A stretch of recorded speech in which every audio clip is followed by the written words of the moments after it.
All right, everybody, on this episode of Angles, super pumped to bring this one to you. Josh Byrne, Dhane Smith of the Buffalo Bandits, 3-peat champions, going for number 4. These guys are winners, and even more importantly, they're awesome guys. We got into it. We talked about everything from, getting married and what that means, to leadership styles, to mental focus, to what it means to now be on top when everyone's trying to take you down. We talked a little bit about their backgrounds. We really got into it. The guys were amazing. Anyone who knows them knows they are. But it was super cool. And again, we got into a lot of areas where I don't think I've heard them talk about this stuff before, which is pretty cool. So, listen in.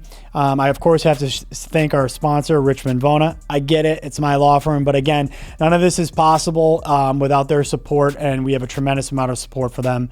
And look, please, if you're enjoying these conversations, like, subscribe, follow on social media, on Spotify, Apple, wherever you get your podcasts. It's how we're able to keep bringing you these great conversations.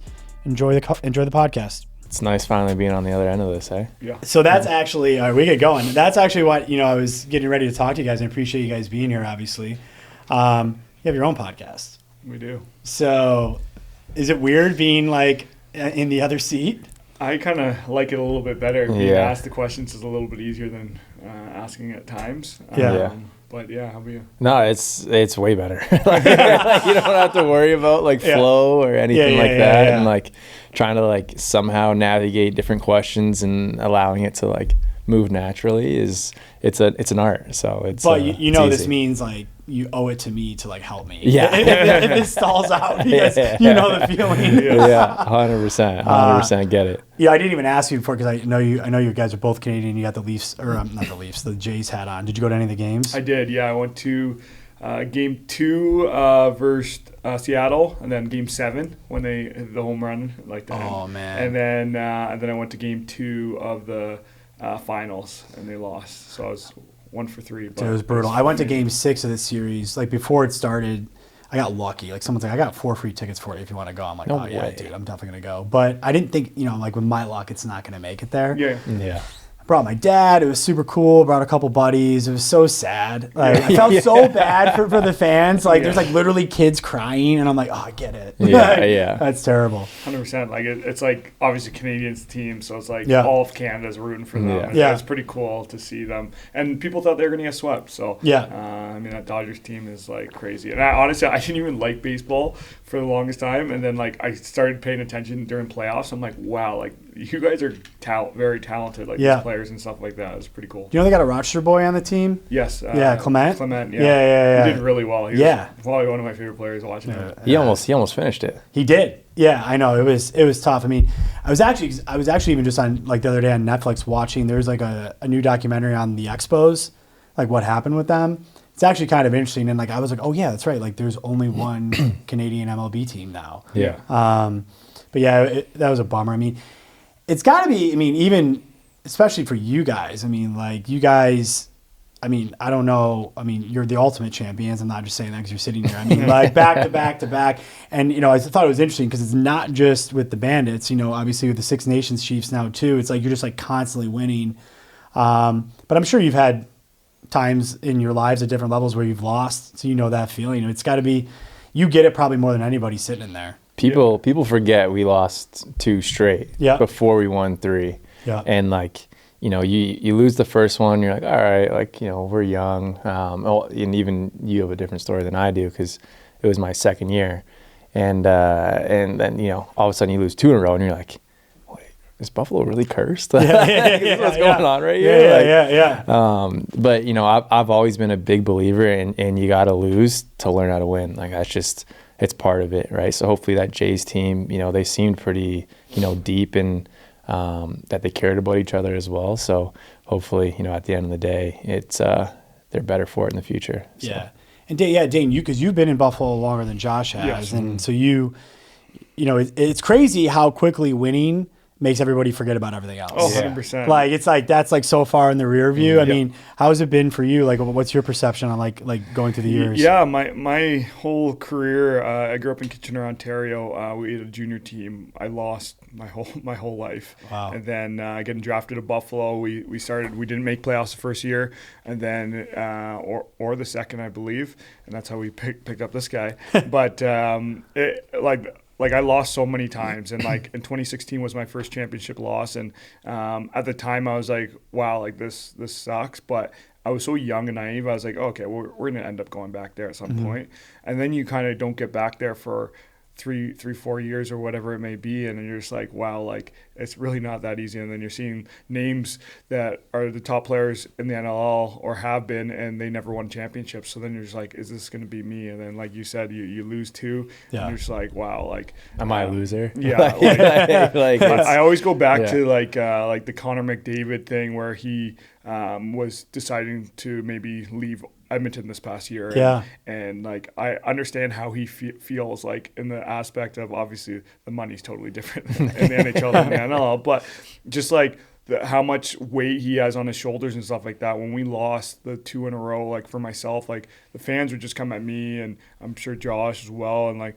and it's just like, it's so hard, like to like take it. It's because they care so much. But then you just second guess yourself. You're just like, wow, like maybe I do need change and all this stuff. And then we make it the following year, and we win, and everything, you forget about everything else. Because that loss was bad. Yeah. The second year that we were there, that we lost, it was like we were playing Colorado. They lost their best goal scorer in Ryan Lee during the playoffs, before we even got to them. And then in game 1, they lose their next best goal scorer in Eli McLaughlin. And it's like, we're up 1-0 going to Colorado. Like, there's no reason why we shouldn't win this in Colorado alone. And then on top of that, in game 3, and then you lose in Colorado, and you're like, what's going on? Like, game 3, you lose as well. And we had 19,000 packed. Like, it was like a storybook ending, and it just shatters. Yeah. And, but like you said, like, losing like that pushes you to a place where, you kind of got to shut everyone out because the fans are crazy. Yeah. But it definitely pushes you to a place where you got to, go harder. Yeah. And you guys are seeing like even like a totally different, I'm sure there's similarities in terms of like how the fans come at you guys, like same with like Bills players, Sabres players. But I think the difference is, you guys are like winning, like, and they come at you in like a different level now, like, because they're now expecting it. Oh yeah. Like you better win again. Like, I know. You gave us that feeling, like, let's go. Yeah. We'll have fans like come up to us, be like, oh, like, congrats on winning 2. We get a 3-peat. It's like, that's like their mentality. Like, it's like, it's not that easy. Like, and what was I watching? The NBA Starting 5 documentary. Like, you need to have luck. You need to be able to like obviously win as a team, come together as a team, and like injuries play a factor in that as well. So much stuff has to go right for you to win like a season. And like in the past 3 years, we've won all different ways. Like, so like the first year we were the team to beat. We were supposed to win kind of to an extent, and then obviously 100%. Last year we were like, I don't know, we almost didn't make playoffs. I think it was last year or 2 years ago. 2 years ago. And it's just like crazy. Like, people don't realize that. They just like expect you to win. And and it's like, okay, I definitely want to win. I'm not trying to lose games. I'm trying to win championships, but it's not that easy. Yeah. Yeah, that's actually interesting what you just said. I mean, like real championship teams, and teams that have been through before, like they realize you're maybe not going to win the same every year. Right. You got to find like a different path to get there. I mean, what's your experience been with that? That's interesting. I hadn't even thought about it like that. Yeah, no, it's very different, right? Like every year you try to bring back your nucleus, but at the same time, you have guys coming and going, and different guys that maybe haven't won before are stepping into the lineup, and it's new to them as well. It's tough. It's tough. Like year 2, we kind of ran to injuries with our goalie with V. And, he was out for, 4 or 5 games, I think. And we went on a hard slide, and everyone was like, oh, like, Bandits are done, whatever. It was one and done. It was a fluke, all this stuff. And you're just like, all right. And then, all of a sudden, like, you're looking at the standings, like, we could sneak in here. If we sneak in here, like, we go on a run. And it's funny, though, because, once you get in and once we kind of made a couple wins in the playoffs, everyone's like, oh, God damn it. Like it's happening again, and there's nothing you can do about it. And we know it, and you know it. That's awesome. And you see it on their faces, right? And you know, you obviously can see that like people are getting annoyed with it a little bit. No one in Buffalo's getting annoyed with it. No. But other teams are definitely getting frustrated. And even last year, it's like, you know, you played different teams where, you know, like the last year we played Saskatchewan, and like we were looking at them, and I'm like, you know, these guys are kind of, you know, I think you said it on a pod. They're like a younger version of us, where they're very kind of together and whatnot. And they're a really, really good team. They played hard. They're coached well. And it was like, man, like these guys are not giving us anything. And you go through, you know, a bit of a roller coaster trying to get there. And, you know, again, it goes to game 3 and it's all up in the air. You're like, you know, you could be walking out of here tonight and be pissed off, or, you know, you're spraying champagne everywhere. So fortunately we've been pretty lucky. Yeah. Well, I mean, there's a lot more to it, right? I mean, I think what you said was right? Luck always plays into it, but there's so much more to that. I'm interested now. I mean, you guys are at like, we'll say like the top of the mountain. How's the approach different? Like knowing that they're coming at you, like people are trying to like get you off the mountain or dethrone you, so to speak. Like, is your approach any different, or do you say, hey, we got to just kind of go through the steps that we go through like we do every year? Yeah, I mean, it's hard because how our league is, and I'm sure every league's like this, it's like strength of schedule, right? So we have the 4 top teams from last year. We play them twice instead of playing teams once. So we have that that is a disadvantage for us. And then you have this, how the schedule's laid out. Like last year we had 4 bye weeks, like in the first like 8 weeks. Yeah. So it was like game, bye week, game, bye week, game, bye week. And then you have the top teams early and in the middle, and then you have the weaker teams down the end, but like that's when they're starting to figure things out. So like that's the tough part, obviously. And then you're playing every team's best, right? Like they want to say they can beat the Bandits, right? And so when we take nights off or we just miss a beat or whatever it may be, you can tell, and because we're never getting an easy night. We're never. So it's pretty cool. But again, like every year is different. Like we prepare the same. We're fortunate enough to be living in Buffalo full time. We have about 8 to 12 guys that live in Market, which gives us I think an advantage for sure. We're in the gym together. We're working out together. We're going out together. We're doing a bunch of stuff, and we're such a tight knit group. And we have a standard. I was saying it earlier. There's a guy that we just picked up, and I used to play with him, Ryan Benesh, really good goal scorer. The mentality back then was a lot different than it is now, and he went to a bunch of teams. He's never won, and he's top 7 in points in all time. Wow. Like he's one of the best players to ever played. Never won a championship. And what I'm trying to say is like he's coming now probably to this team and trying to figure out, hey, like what makes you guys so good? What is the mentality? And like I basically like, hey, like nothing, whatever we did back in the day in 2016 or whatever it may be, it's totally different now. Like we hold ourselves to a high standard, whether it be practice, whether it be in the gym, whether it be like a preseason game. We want to win.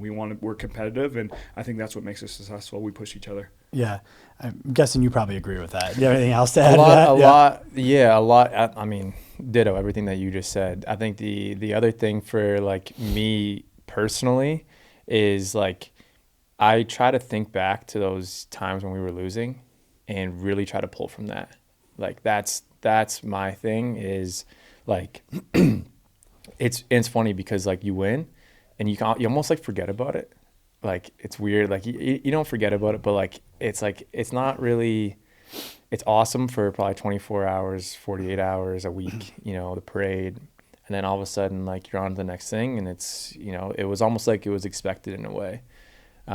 Whereas like when we lost, it was like the full summer, the full next season was just like you pissed off the entire time, and you know you're trying to grind from that, and that's something that I try to pull from. And you know, I know you're big on this too. And it's funny, you look at some of the greats when you talk about like Michael Jordan and whatnot, and like some of the things that he would mentally do to try to get him fired up for a game. It would be like, oh man, this guy was talking shit about me, like, and whatever. And maybe the guy never said anything to him, right? Like, so it's like finding little things like that where it's like, man, like I felt like I had a crappy season last year. I felt like I didn't do this well. I felt like, you know, we won, but like I didn't really play up to like our standard. And trying to live in those moments and in those kind of brainwaves to allow yourself to push even harder to continue, because just like Dhane said, like everyone's coming for you, right? And I think it's trying to switch that mentality of like, I never want to be the hunted. I always want to be the hunter. I want to go after people.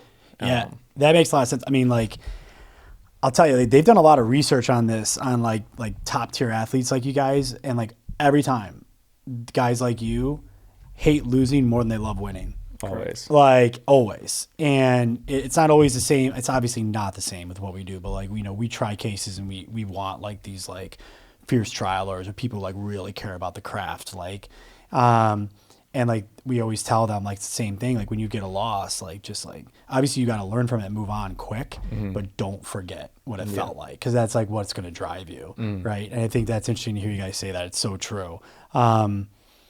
So I know that we're going to have people listen who are like huge Bandits fans, and they probably know more than some of our other audience.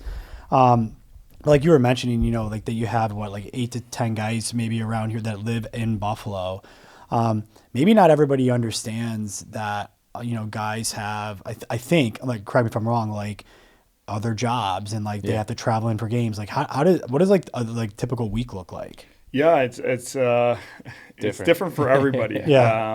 Obviously, the guys that live in Buffalo are fortunate enough to kind of make it a full-time thing to an extent.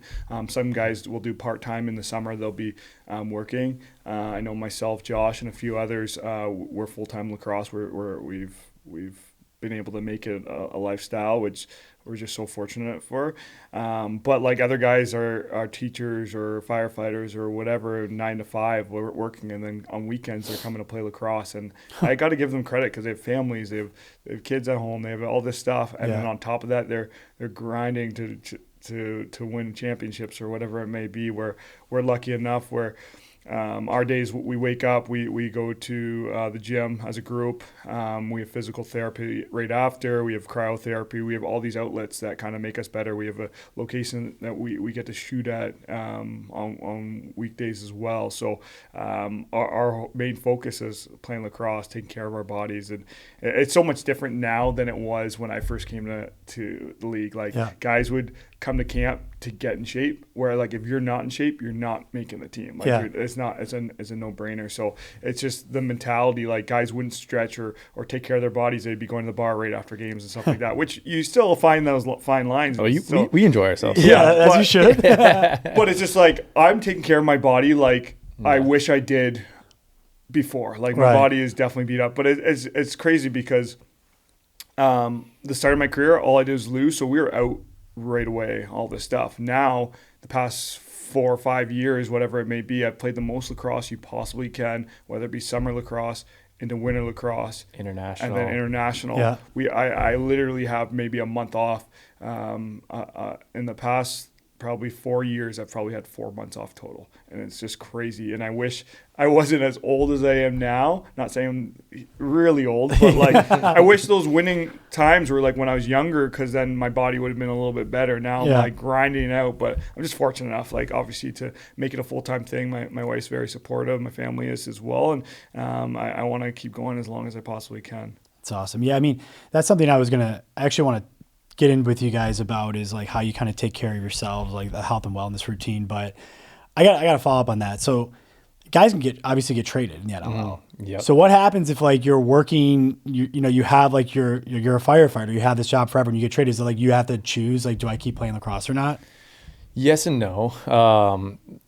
For the most part, a lot of teams will practice on Friday nights. Okay. And then they play Saturday. Right? Or they'll practice the night before their games. In Buffalo, we've tried to kind of mold our team to be able to practice midweek, right? So we practice Wednesday nights. So majority of our guys aren't flying guys. They're more local. They either live in Buffalo or they live in Ontario. Got it, yeah. I think we only have one flying guy, the milkman, our buddy Farrell. But, he does face off, so like he doesn't have to be there a lot. He's gonna punch me in the face if he hears that. But like a lot of other teams, no matter where they're going, they'll try to practice the night before. So if they're playing in Saskatchewan, they'll fly in, they'll practice that night, and then they'll play the next day. Oh, okay. So for a majority of guys that do have second jobs, right, or I guess first jobs, whatever you want to call it, they'll still be able to, still work their job, but it's kind of, up in the air. Like we've had, one of our best friends, Chris Kluche, he was playing in Buffalo and he was working at a school, Nichols, and was able to do that both ways. And we lost him in free agency to Vegas, and he had to make the decision like, okay, well, like I'm going to move down there. And so now he kind of got rid of that job, and now he's back to full-time lacrosse. So It's interesting to see, how different guys' lives can kind of change because at the end of the day, we are still a professional sports league, and like you could get traded at any point. And that's like, it's kind of wild when you're like, all right, well, I was just living in Buffalo, was able to drive an hour and a half to practice, and now I got to get on a flight to Vancouver every weekend, and you live in Buffalo. What's going on here? Like, so it's crazy. That is wild. Dhane, you were talking about, like kind of like the changes you've made, like since starting your career. You've been in the league like a little bit longer than Josh. Where do you see the league going? I mean, you guys are so popular, right? Especially in the markets where you guys play. And I got to imagine you see the momentum going. Like, where do you see the league going? Like, as you move forward, do you see, like, envision it where it's like guys don't have to have the other jobs, like that type of thing becomes like it's more similar to we see in other pro sports? Yeah, I really do. I think obviously Buffalo is the standard. We get sold out crowd. Like last year we had, out of 9 home games, we probably had 6 sold out crowds on. And that was just regular season, which is like unheard of. Like playoffs, you see it more and more. But, like in Buffalo, I should say. But we're the model. Like every team wants to like model their how they do things after us. And if we can kind of get 14 Buffaloes, and we would have no problem kind of growing. We'd be rich. Yeah. So it's definitely moving in the right direction. And I think there's little things that we need to change. The hardest part, and I tell people, is we battle so many different leagues, right? So we're against the NBA, the NFL, and the NHL. Yeah. And they're obviously the 3 major sports. So our season's in the same season, so then there's arena availability, and we play in every like NHL arena for the most part. Mm-hmm. So now and then you have concerts on top of that. So now you're battling those arena dates, and that's where it comes tough. I've said it before, and I think the league's thinking about doing this. And if we move our season kind of more into summer to an extent, then you're going to have those television deals, and that's what's making the money, right? We our ownership groups and stuff like that have done a great job of getting television deals. We're on ESPN, we're on ESPN Plus, all that kind of stuff, which is amazing. But to take that next step, I think we can't compete against these other leagues. Are too big. They've been around too long. So if we can kind of push our season to an extent, I can really see them going full time and being able to do that. But it's going to take time. It's grown a lot from my first year to now. So I'm hoping that momentum keeps doing it. And I don't see why not, because when you come to a lacrosse game, like people get hooked.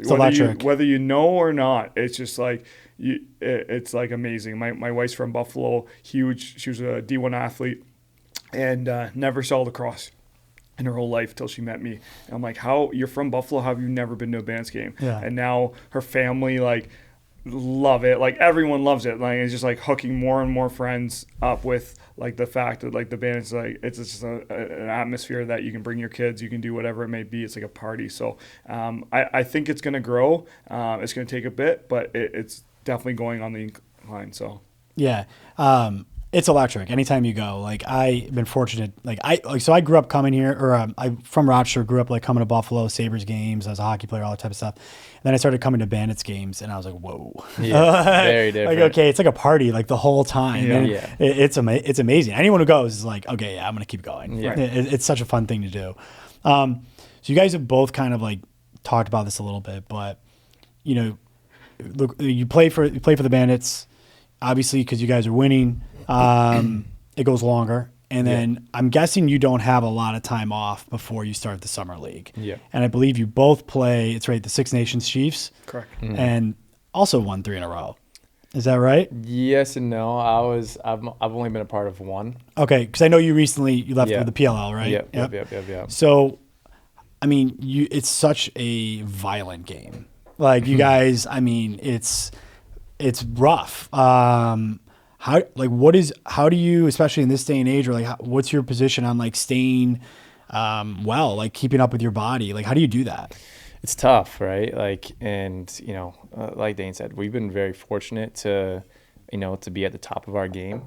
And, almost every summer, let alone the Bandits, we've been great. And for the last 5 years, have gone to the championship and played the most amount of games that you can play in the NLL. But no matter if we were playing the PLL or for, Six Nations, it's a grind to go right from that. And then pretty much like, I would say you have about a week before the next game start. And even sometimes games might be playing while you're fighting for the championship. Yeah.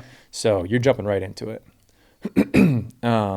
The other thing that you have to remember too is every summer there's some type of international game. Yeah. Because lacrosse is so intricate, I would say, there's different types of lacrosse, right? So you have field lacrosse. So you have Team Canada for field lacrosse that we would go and play. Next summer would be, we have a sixes league that's now getting put into Olympics in 2028. So we went and played that, right? Following summer, now it's indoor box lacrosse, Team Canada, that we have to do that, right? And then, so it's like, and then they all kind of just rotate each year. So not only are you playing full-time, for the Bandits, and then whatever summer team you're playing for, you also have to now go and do the international game. So it's tough. You have to really make sure that you're focused on your recovery. And, I think the biggest thing for me is keeping like a steady routine on the way that you attack things. You're probably the best at it because you're kind of a serial killer with the way you go about your routine. I appreciate that. But I'm similar where it's like, you have to make sure that like, even when you're feeling like crap or, you're not feeling great, that like you're still getting in the gym, you're still getting to PT, you're still getting into cryo. For me, I have an ice bath downstairs, right? Like saunas, whatever it is, you have to make sure that you're doing that or else you're screwed. Yeah. So what's a serial killer method that you have? So I don't know. Like I definitely hold people accountable. So does he though. Like if I'm having a Sunday fun day, I could go all out all day and I'll be at the gym no matter what. Mm-hmm. I'll be hungover. It won't even matter. I'm there and I'm working hard. Like there's been guys in previous years that we'll party or whatever, and then they won't be at the gym, and we'll call them and be like, that's not acceptable. That's just it's either one or the other. Like you got to be able to make it work. If you're gonna be a man at night, you gotta be a man in the morning. Yeah, I like that. That's one thing, and then just like my work ethic in the gym. Like I definitely wish I didn't have this, but like I'm a serial killer as far as like I'm either on the treadmill or running, or I'm always going. I'm trying to burn as many calories as I possibly can. I'm doing all this stuff that like I don't know. It's like a weird like habit of mine that started with him during COVID. But my mentality is these younger guys are trying to take my job. I'm 33 years old and I came in as a rookie as a 19-year-old, and I see these young kids and their work ethic is pretty decent, I'd say. But they're at the end of the day, they're trying to take my job eventually. Yeah. And I'm showing them that they're not even close to me. And that's how I kind of go into the gym. Like I'll try to be the first one there, or I'll be the last one to leave, or whatever it may be. But I'll make sure I'll like one of the hardest workers there, and if we have any sort of competition in there, I'm trying to smoke them because I really want to hold that bar high, and I wish I kind of had that at an earlier time, and now we kind of push each other to the best we possibly can, and it just will show the younger generation that like if you want to be one of the top in the league or whatever it may be, like this is the standard and don't accept anything less. Are you like a lead by example guy, or are you like pretty vocal too? I'm both, I'd say. Yeah. I'd say you're more by example than you are vocally, but you're not afraid to be vocal either. Yeah, I'm more vocal. I wouldn't say I'm vocal like in the gym per se. Like I think that's more you would say, but like as far like in the locker room and all that stuff, I'm pretty vocal, and it's come with it. It wasn't always like that, definitely, but now I see myself as that, and I want to be the best teammate I possibly can and be remembered as a great leader, more so than the stats and all that stuff. Like I really do care about what people think as far as that goes. I want to, like, I had a lot of great talented players that I looked up to and been so fortunate enough to learn from. And now for me, like, I want to teach that next generation, like, hey, this is a standard. Let's get there, and let's kind of win as many as we can. I think the other thing for you too is like your time blocking is like, I don't think you even realize it, but your time blocking in the way that you set up your week is like, it's insane. That's you're very like, hey, I'm gonna have physio at this time, and I know that if my physio is at this time, I'm gonna be able to get home for this, eat this, blah blah. And it's like, it's probably not even like on purpose. It's just like your habits and stuff. Yeah. And that's where I was saying, like, more serial killer. It's like you are so dialed with how you time block and go about your week that your routine almost always stays as close as possible, right? Which is cool. And if somebody asked me if I was a routine guy, I'd probably say no. Like, which is I'd weird, be like, but it's just like, it's just like I don't know, but I definitely am kind of thing. So it's weird. Yeah, that's something that I've tried to take from you. Is to be like, okay, like, how does he do that? Why does it works and flow so well? So it's like, it's cool for me to be able to see that and to integrate it into my life as well. Yeah, what's your leadership style like? Because obviously you're leading the team just like he is now. Yeah, it's interesting because we do have so many great leaders. Obviously with Dhane, we have 2 other captains. Matt Vince has been our goalie and I don't know if he's the oldest guy in the league, but he's won a few times. He's damn close. and he's one of the best to ever do it. And in my opinion, he's the best to ever do it. So it's like, you kind of have to find your role. And it might not be as vocal because, I think for the most part, like, we do have a lot of guys that are able to step up and say the right things at the right times.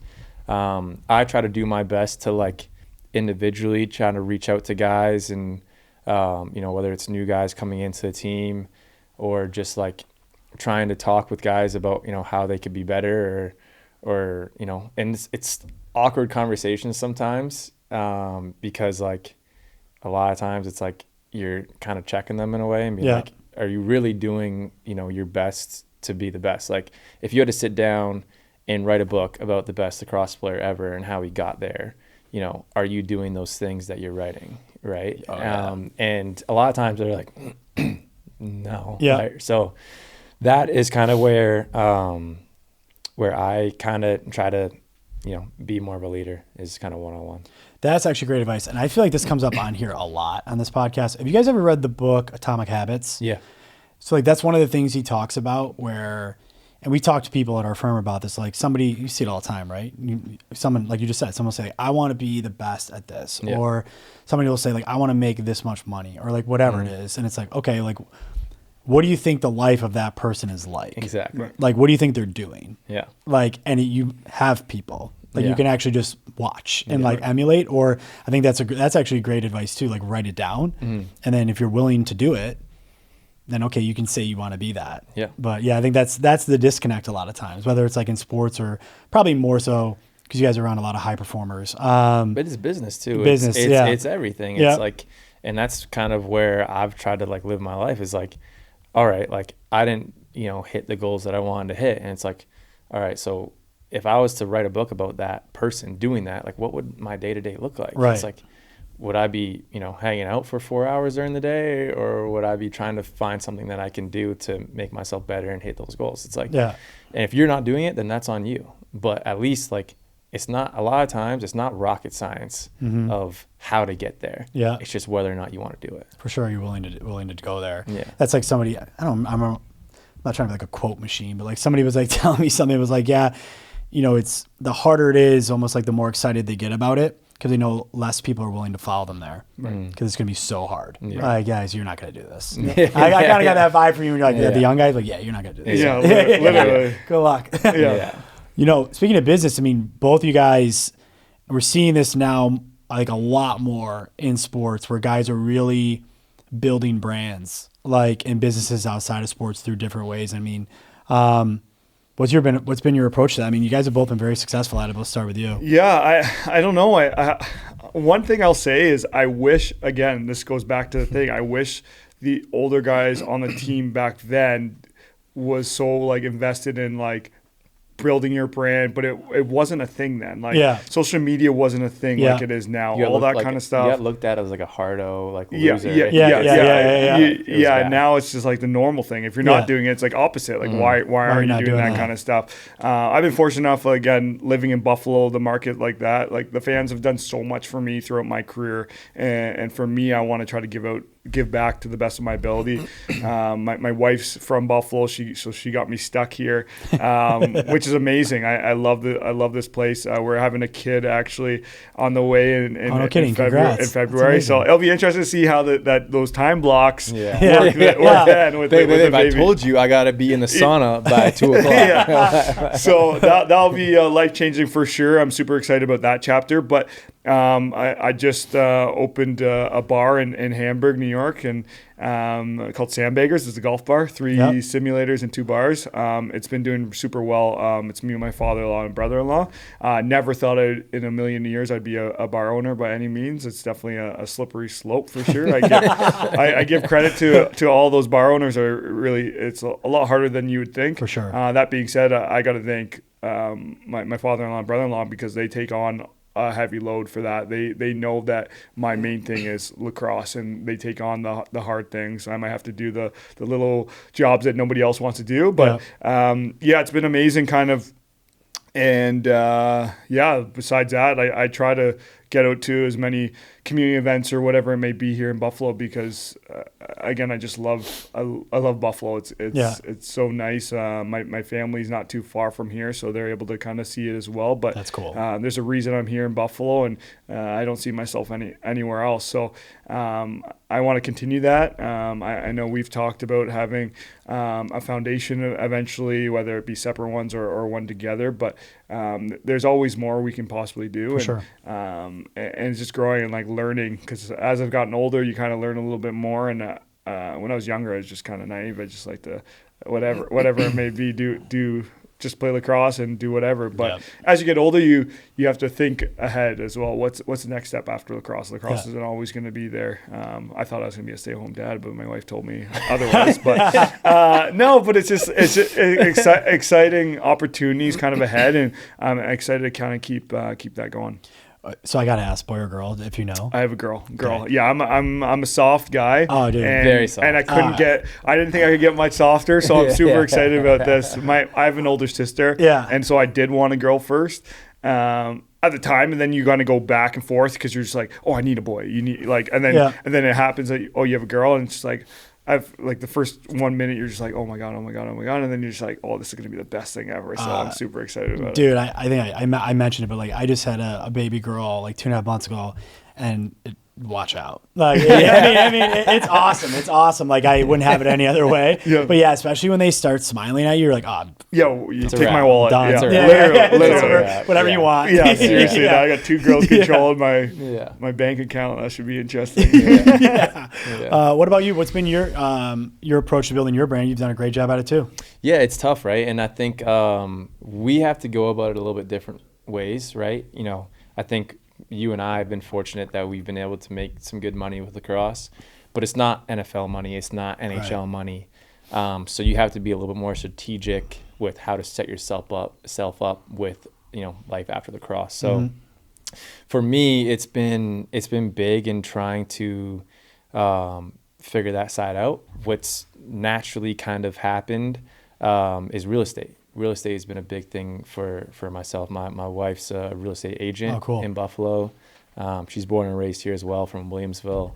And, it was funny because it was like I kind of started to dive into some podcasts and whatnot. And we bought our first, well, not your first, but my first house was with each other in Hamburg, and started to learn more about it and how to build wealth with real estate. And, it's been really interesting because you do have to be smart with your money, and it's tough to find a good niche. And again, like kind of what you were saying, like I wish I would have learned more about it earlier. But at the end of the day, it's been awesome because we've built so many connections with people in Buffalo, and I think that's one of the coolest thing about this city is, you know, if you show it love and, you know, you work your ass off and, you know, people start to respect you and, you know, as long as you're genuine and compassionate, I think, you know, people start to, you know, try to lend a helping hand. And I'm big in making relationships and understanding that, like, you know, there's an older generation out there that maybe has been going through things that you're trying to do right now. And a lot of times those people are trying to help you out. And, you know, it's, again, building wealth, there's a blueprint for it, and it's not the first time that someone's built wealth before. And it's been an interesting road, and we're trying to continue to, you know, to buy real estate, to invest into it. And yeah, that's ultimately what's been big for us. And then there's a whole nother, you know, side of it, which is more on like the lacrosse side of things. And, you know, we have some different brand deals with, you know, Celino, Niagara's Choice, Clyde's, which that has been important for us to make sure that we are aligning ourselves with people that are similar to how we think, I think is a big thing. That's super important. Yeah, because like I don't want to, you know, in all these, you know, partnerships, I call them relationships, because at the end of the day, it's like I don't want to be partners with someone who, you know, isn't going to think and treat people with the same respect that I would want to be able to do as well. So that has been cool to be able to, you know, help get our reach out a little bit more with some great partners. And, you know, you're starting to see some more billboards jump up and just, you know, the people that are behind the scenes, you know, running these companies end up being like amazing people. And that's part of, you know, what I've enjoyed about, you know, building the brand as well. Yeah. Well, hint. The reason why we get certain people on the podcast is to, you know, same thing, right? If we're going to explore a partnership, we want to know that like they're good people, like we have similar values, like we're aligned. There's like some like similar thread there, right? Like especially with our firm, we're starting to get into like a lot more stuff right now. And we've had luckily most people we talk to are amazing. But I think that's amazing, because you don't want just like the money grab where it's like, you want to actually feel like, I feel comfortable putting my name with, because you're right, it is a relationship with this business or this person or whatever. I think that's really important. There's so much opportunity. Buffalo really is the place where if you, like you said, you work your ass off and you're a good person and you're good to the community, like they will like move mountains for you. 100%. And you mentioned, you know, Dhane, you were talking about community and possibly starting a foundation. That's amazing. Is there any like cause or like maybe current organization that you feel passionate about? Yeah, I mean, so there's so we used to do, and it's still kind of ongoing, but a school program for the Bandits, and Scott Loeffler, one of the higher ups, kind of set it all up years ago when I first came in the league to an extent. And what would happen is there'd be like 5 of us. We'd go to schools and we'd teach them lacrosse. Wow. Talk to them about like not bullying and eating right and all that stuff. And then and we'd go to like 60 plus schools a year. That's still happening now. It's just the younger generation's taking over. Like I'm getting older. I'm just like, I don't really want to travel to school anymore. It's a little bit tougher for me.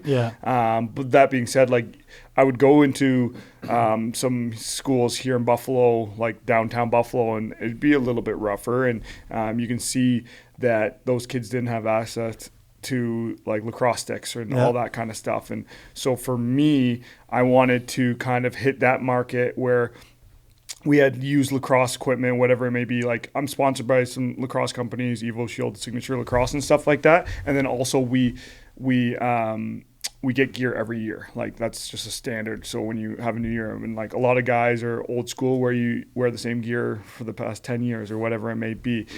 So there's so much gear to be handed out. So what I want to do eventually is kind of use equipment or new equipment drive to start with the local Buffalo schools that are it's a little bit tougher. Like I knew my mom was a single mom growing up for the most part, and it was tough for her to like support all 3 kids in hockey, lacrosse, and stuff like that. And so I want to kind of, as I get more successful and stuff like that, I want to be able to give sticks to kids and stuff like that, and just get like, because there's paths you can go. You can go one way or the other way, right? And sports was a huge outlet for myself to take the right way. My mom grinded so hard to like put me in the right spot to be successful and stuff like that. So for me, I want to do that for here in Buffalo. And again, we start when we went to these schools, these kids didn't even know what lacrosse was, and then they're like, we don't want to play this, whatever. And by the end, but by the time we leaving, they loved it so much. It was incredible to see. So I got to cut to obviously the Bandits for setting that stuff up, but I want to kind of take it to the next level and put sticks in kids' hands and kind of like you don't know until you try something. Right. Yeah, for sure. So that's important to me. Yeah. What about you, Josh? Same thing, right? And I think it's to kind of build off what Dane's saying. Like, it's interesting because you walk into these schools and you see the attitudes of kids and their demeanor and everything, and they don't want to be there. Right. They're not happy necessarily. Kids might have their hoods up, headphones in, and they're like, I don't really care about these guys or whatever, right? Yeah. Like, and who knows what's going on, with life at home and what they're going through and what they're dealing with, right? And, when you're in the middle of it and you're looking around and you see that kid that had his, hood up and headphones in, he's got a stick in his hand and he's running around and he's smiling and he's laughing and, he's making jokes and whatnot. Like, you just have no idea, how much you can really affect someone's life by a couple hours with them, or, even just placing a stick in their hand. And I think that's part of, lacrosse is very tough to access because, it's not a football. You can't just pump up a football and, go play pass in the backyard with your friend or whoever. It's not a basketball where all you got to do is find a hoop. And if you don't have a hoop, you can practice, dribbling. It's very, a tangible and easy thing to wrap your head around and get better at something.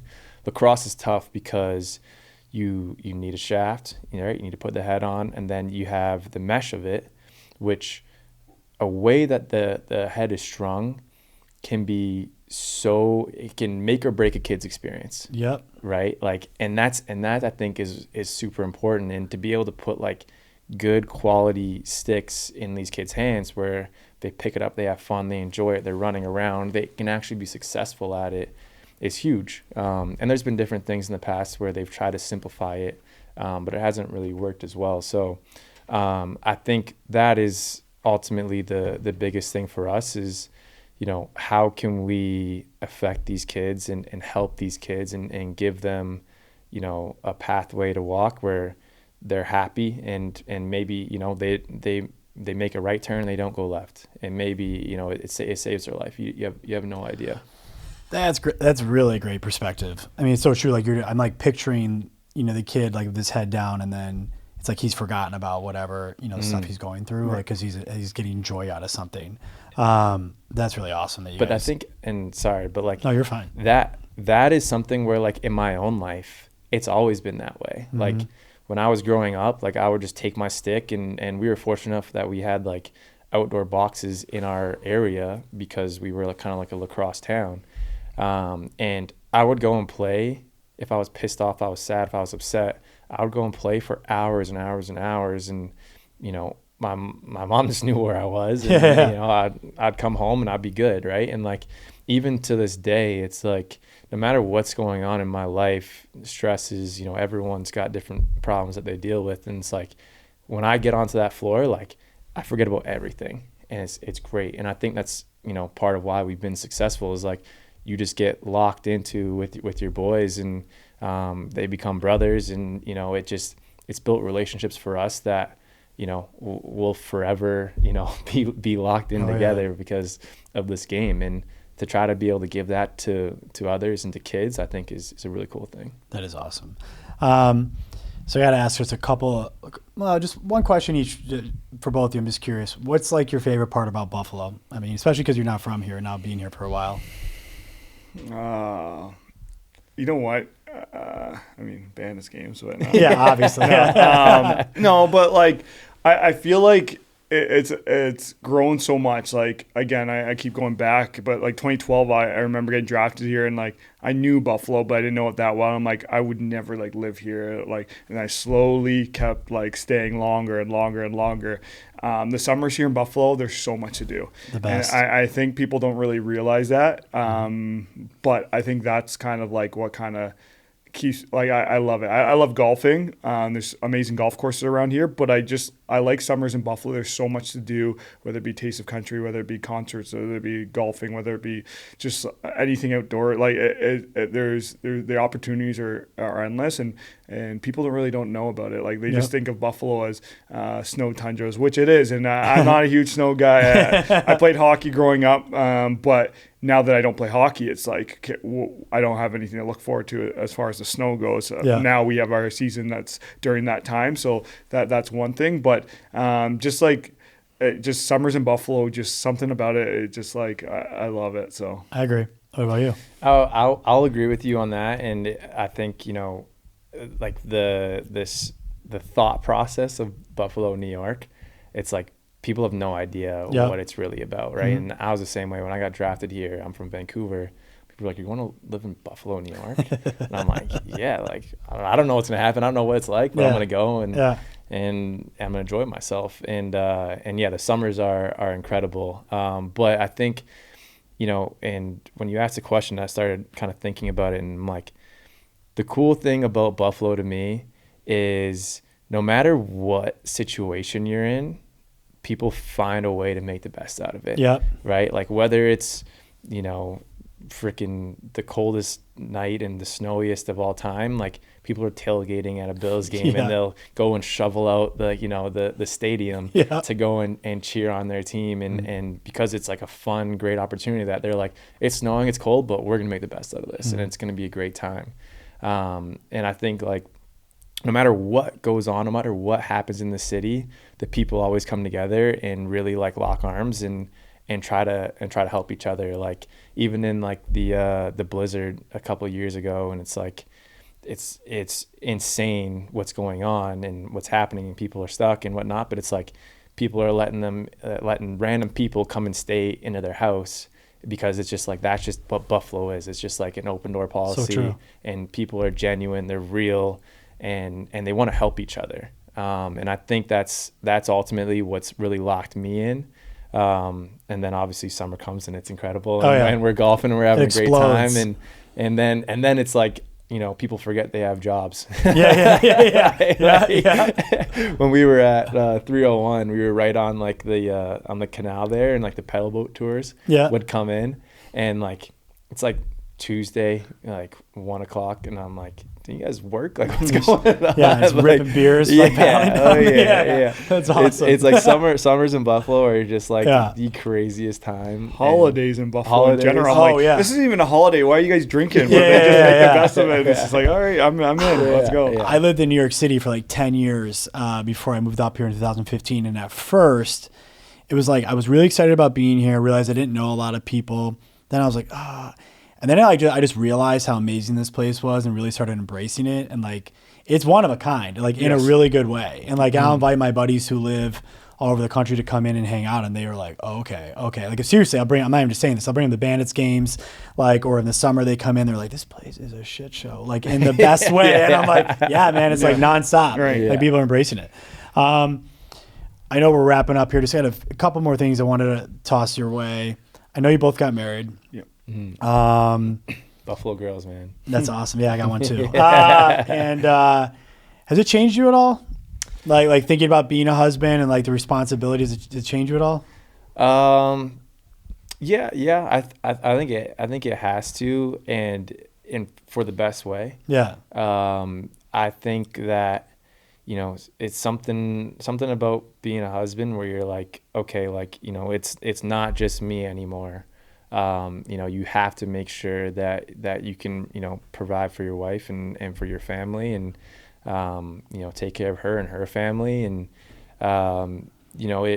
it really forces you to like make sure that like, your I's are dotted and your T's are crossed, and, to have a bit more of a plan of where your life's going to go. But like, as far as, like everything else, like I would say no, like I'm still me. I still, you know, want to have a good time with my friends. I still want to play lacrosse. I still, you know, want to do everything right. But in those moments, and I'm sure with you now having a kid, it's probably like very similar where you're like, you know, you got to make sure she's good, and you know, your decisions are just now magnified a bit more. Yeah, and I'm gonna volley the same question to you, but I would say I hear you both talk about it. You can tell, like, you obviously have amazing wives, and like that's the key. Like, you know, it's easy, like, you know, especially you know, you're talking about, like, you know, Josh, like okay, and it's not just you, and now Dhane, you're entering this world where like you're gonna have a kid, but like when your wife's amazing and you guys are just like on the same page, it just works, right? But I'm sure you think a lot about this stuff now. Yeah, it definitely changes you, I think, for the better, for sure. First with the wife, and then now with the kid, it's just like it kind of makes you have to like grow up really quick or figure your stuff out, but for the better. My wife's so supportive, as is his, and like my goal in the lacrosse world, like at first it was to play in the NLL, and I was able to do that, and then it was to make a world team, whatever. And now with the Olympics in 2028 coming in, that's like the ultimate goal, right? For any athlete, you want to play at the highest level you possibly can, and now it's Olympics, right? And my wife's so supportive of that, and she's like, whatever it takes, whether we have kids or whatnot, like, don't change your schedule, because she understands it too, because she was a D1 soccer player. She knows what like her schedule used to be and like that. I still bug her a little bit about that kind of stuff, that I'm still going and she's not. But she's amazing. She cooks, she cleans, she does everything, and she's so supportive of me.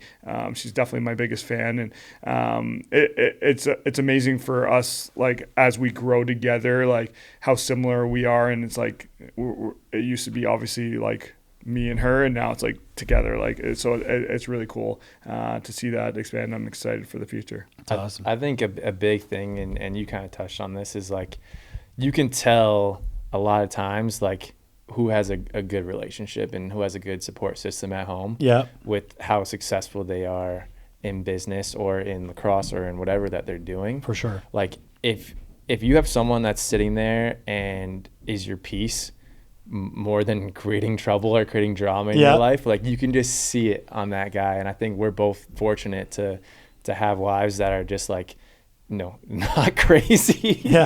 Same. Dude, I'm like, serious. I see it like in business, man. Like I'm like, people are like, will say stuff to me like, how's this been with the baby, like expecting me to say something negative. And I'm like, no, dude, like it's amazing. She knows like this is a team. Like we're doing this thing together, and she knows I have to go and perform at work and like, you know, all that kind of stuff. So it's key. It's awesome. It's huge. I almost like hate that I'm asking this question. I think it's old, but I'm gonna just ask. Do you have a favorite wing place in Buffalo, Josh? It's got to be Bar Bill for me. Fair. The Cajun honey butter barbecue, or just they're unreal. We've recently been getting into wing nuts. They're pretty good as well. What's the one that's big? My wife loves it. Duff's? I think it is Duff's. She used to love that. Yeah. Duff's is like the OG staple. It's going to be consistent. Yeah, exactly. But yeah, I think it's barbell for me. What about you, Dhane? It's barbell. Barbell? Yeah. I mean, you can't go wrong. No, it's amazing. I should have known it's going to get shot back at me. You know, I actually think this is not as popular of a first pick, but my favorite might be Kelly's Corner. It's on, you got to get them hot though. They're not going to like burn your face off, but like it's on Delaware and like kind of like Kenmore, Buffalo. It is like a seedy kind of like bar situation, but it's cool. I've heard of it. You'll see people at times like fall off their stools or like fight each other, and the waitress comes out and just yells at them, and she's like, "Sorry guys," and you're like cool. All good. I love that place. Adolph's by the arena is really good. Never had I don't know if you've ever been there. Oh, dude, like it's when they do that, like that Buffalo Wing Coalition thing. It's always like top tier. It's right across from I think it's called Carbone's Pizza on South Park right there. It's right by the arena.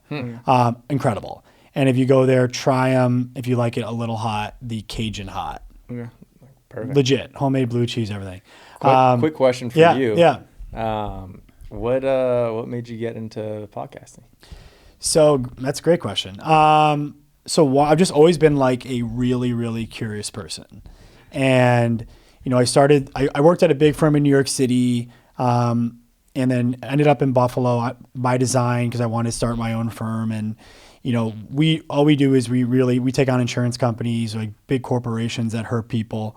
And, you know, for us originally, like the thought process was we want like the ultimate culture, because like to deliver the best like experience to people, like what they deserve when they're going through arguably the worst time in their lives, you have to have the best people. Then you get into it and you start the firm and you start growing and you realize, man, like I don't know anything. Like now I'm like forced to learn how to be like, to run a business, to be a CEO. Like, what does that mean?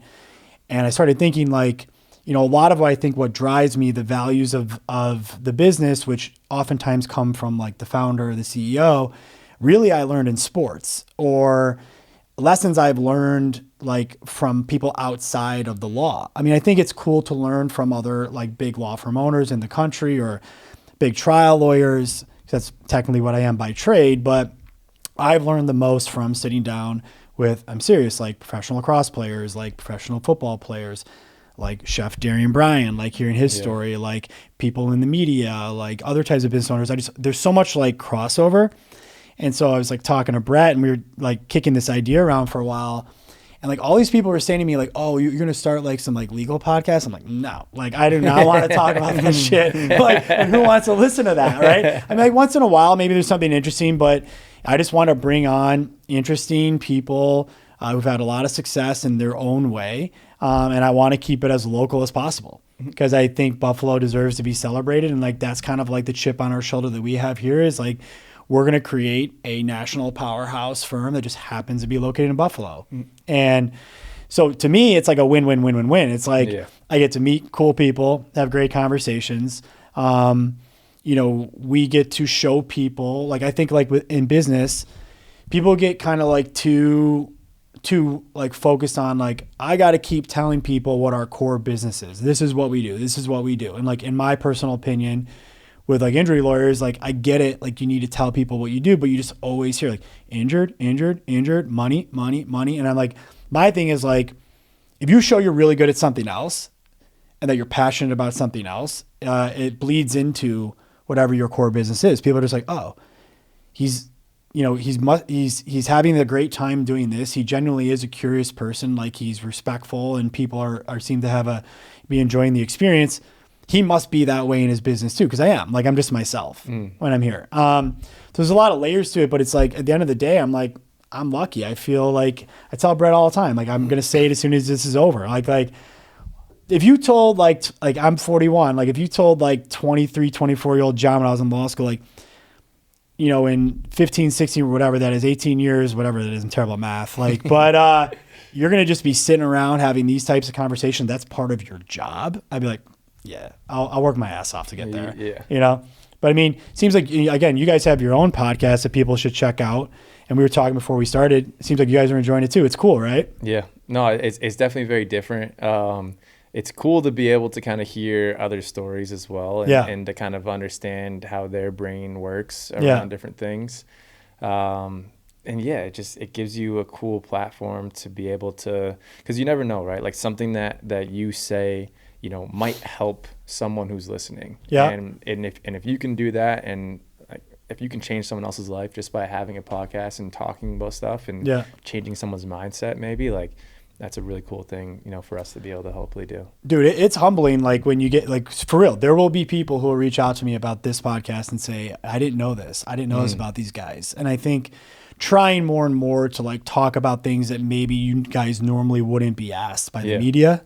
I think it's fun, right? Getting people to see like how they stay motivated. There's always like these parallels you can draw. You know what I mean? 100%. I think it's like, for me, the whole podcast thing is like, you want your voice to be heard in a different aspect, but also like I can play in front of 19,000 fans, no problem. Like it doesn't affect me at all. I used to, it doesn't anymore.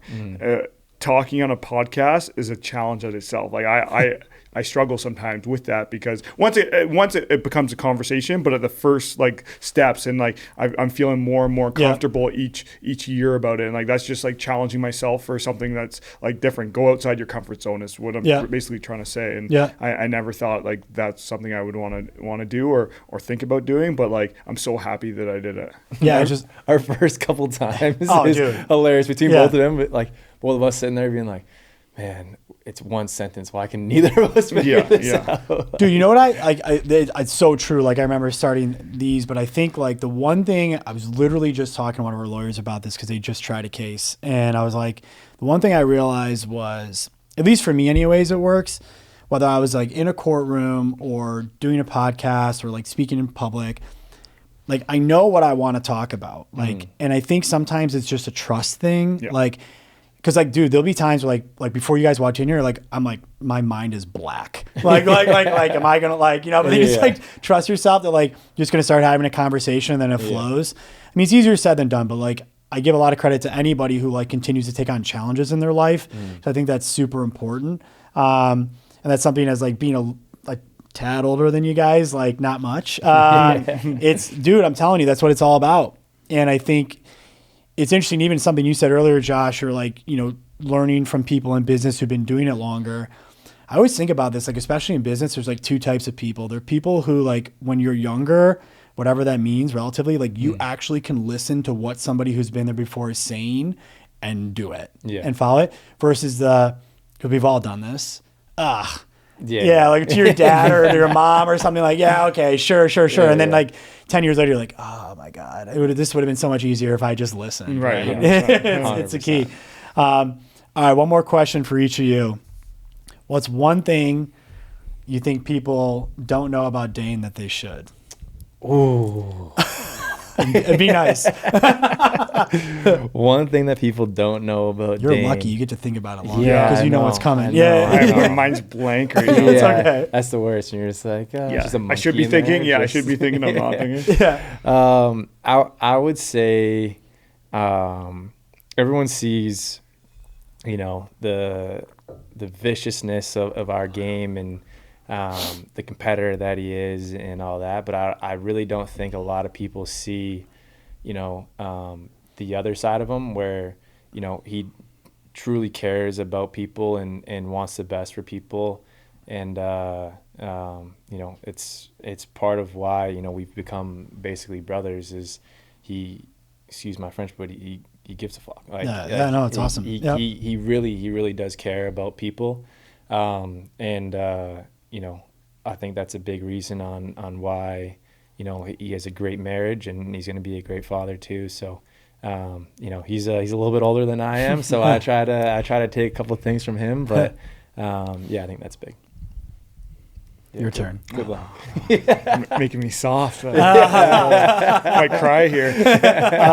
No, I honestly, like, seeing this guy grow up, we became roommates right off the hop since his draft year, and seeing him grow, like, he was a scrawny little Long Island boy, and seeing how he's become, like, the man he's become, and just like, he's a lot smarter than one would say, or he's very good at bullshitting, one of the two. But just like the aspect outside of lacrosse, obviously a very talented lacrosse player, but the business side of things, where like his mind's always going and he's trying to get better and provide for his family, but also just like I feel like nothing seems to be hard for him, and if something is hard, he's going to figure it out. That's cool. And I don't know, he might have some stupid ideas sometimes, but like it's all right. I can always see him like figuring it out or making it something. So I think he's very business savvy in that aspect, and he's going to be a very successful guy outside lacrosse, and hopefully he takes me along with him. Awesome. Guys, this is awesome. Appreciate you being here. Thanks for doing this. Thank you for having us. Thanks, guys.